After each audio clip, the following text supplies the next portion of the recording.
আসসালামু আলাইকুম রহমতুল্লাহি ওয়া বারাকাতুহু। সুপ্রিয় দর্শক, চরম একটি বাস্তবতা নিয়ে আজকে কথা বলবো।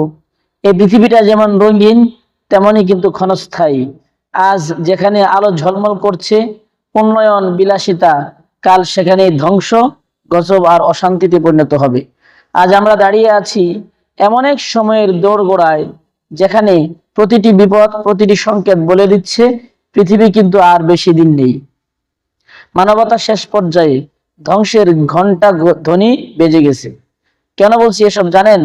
আজ আপনি খবর খুলে দেখুন, যুদ্ধ, দুর্ভিক্ষ, গাজায় গণহত্যা, সন্তান হারা মায়েদের কান্না, তুরস্ক সিরিয়ায় ভূমিকম্প, ফিলিস্তিনের শহীদ শিশুরা, আফগানিস্তানের মানুষ খোলা আকাশের নিচে। এই কি সভ্যতা? এই কি মানবতা? রাসূল সাল্লাল্লাহু আলাইহি সাল্লাম বলেছেন, কিয়ামত ততক্ষণ পর্যন্ত হবে না যতক্ষণ না হত্যা এত বেশি হবে যে মানুষই বুঝতে পারবে না কে মারলো, কেন মারলো। প্রিয় ভাইয়ের আমার, আজ আমরা নিজেরাই ধ্বংসের কারণ।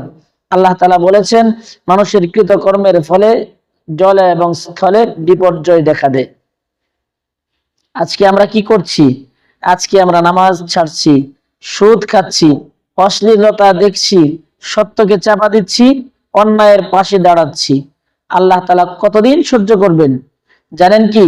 নূহ আলাইহিস সালামের কওমকে আল্লাহ তাআলা 950 বছর সময় দিয়েছিলেন।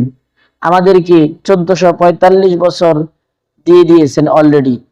এখনো সময় আছে। চলুন আমরা আল্লাহর দিকে ফিরে আসি। দুনিয়া চলে যাবে, কিন্তু কবরে আমি আপনি একা থেকে যাব। ওখানে আপনার আমার মডার্ন লাইফস্টাইল লাগবে না, চাইবে আমল, চোখের পানি এবং তাওবা। আল্লাহ তাআলা আমাদের সকলকে এখনই সতর্ক হওয়ার তৌফিক দান করুন। আসসালামু আলাইকুম ওয়া রাহমাতুল্লাহ।